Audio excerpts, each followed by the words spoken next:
प्रशांत किशोर के लिए कहावत फिट है कि अभी तो मुंडन करवाया था और ऊपर से ओले बरस पड़े और चोट लग पड़ी।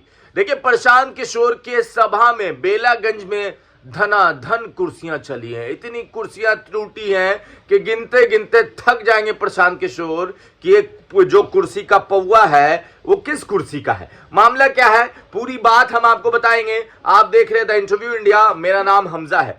जो प्रशांत किशोर बिहार फतह करने के लिए निकले थे, जो प्रशांत किशोर नमूना खोज कर दिखा रहे थे, उन्हीं के शब्दों में बोल रहा हूं। ऐसे तो मैं उनका नाम लूंगा मगर उन्हीं के शब्दों में बता रहा हूं। उन्हीं नमूनों के चक्कर में बेलागंज में कुर्सियां चल गई। हुआ क्या, देखिए, बेलागंज में चुनाव है, कैंडिडेट अनाउंस करना है। और कैंडिडेट कैसे अनाउंस करना है कि भाई 4 लोगों को खोजेंगे, जो लोग एक को समर्थन कर देगा वो जीत जाएगा, और जीत जाएगा इन द सेंस कि चुनाव का टिकट जीत जाएगा। तो इसी प्रोसेस के लिए 4 नेता चुने गए थे और चारों नेता मुसलमान थे, क्योंकि याद कीजिए प्रशांत किशोर ने कहा था कि भाई बेलागंज में हम मुस्लिम कैंडिडेट उतारेंगे, और इसी को लेकर चारों कैंडिडेट मुसलमान थे। उनका नाम बताएंगे हम, मगर ये मीटिंग 5 बजे कल शाम शुरू होनी थी, शुरू हुई रात के 9 बजे। सबसे पहले अमजद हसन, जिनका नाम पे चर्चा हुई, फिर प्रोफेसर खिलाफत हुसैन, उनको भी खड़ा किया गया, फिर दानिश और फिर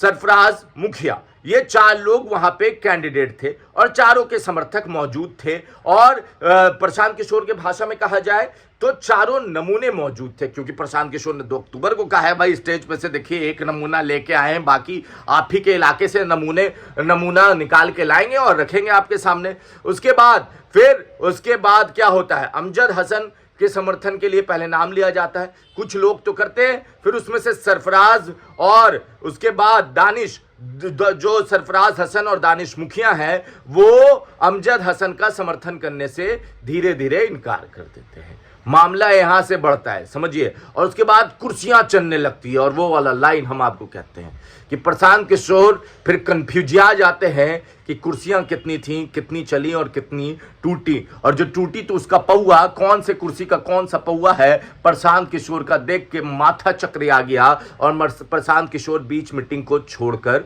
वहां से रफू चक्कर हो गए, फरार हो गए, जिसको हिंदी के भाषा में, जैसे वो भोजपुरी में कहते हैं कि भाई जो नमूना है वो भोजपुरी शब्द है, तो हम हिंदी शब्द में बोले तो फरार हो गए प्रशांत किशोर, और वहां से वो निकल लेते हैं। मुसलमान नारेबाजी करने लगते हैं, समर्थक ही कहिए मुसलमान, क्योंकि वहां पे चारों नेता मुसलमान थे, तो समझिए कि जो भी समर्थक होंगे वो मैक्सिमम मुसलमान होंगे।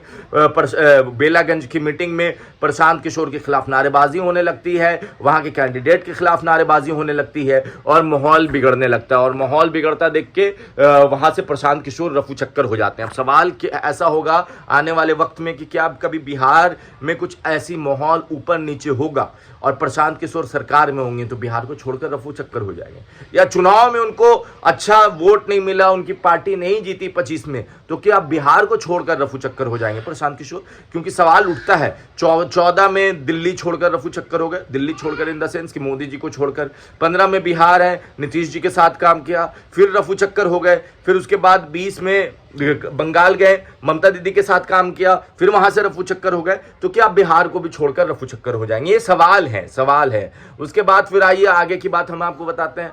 फिर अमजद हसन जो देख रहे थे कि भाई 2 लोगों ने समर्थन नहीं किया, तो उन्होंने भी फिर अपना समर्थन प्रोफेसर खिलाफत हुसैन को दे दिया। मगर आज 11 बजे के आसपास मीटिंग है, आज तय होगा कि वहां से कैंडिडेट कौन होगा। मगर समझिए कि जब से पार्टी का अनाउंस किया है, प्रशांत किशोर के अच्छे दिन तो खत्म हो गए हैं। बाकी उनके कोई प्रवक्ता मिलेंगे तो हम सवाल पूछेंगे आपके लिए।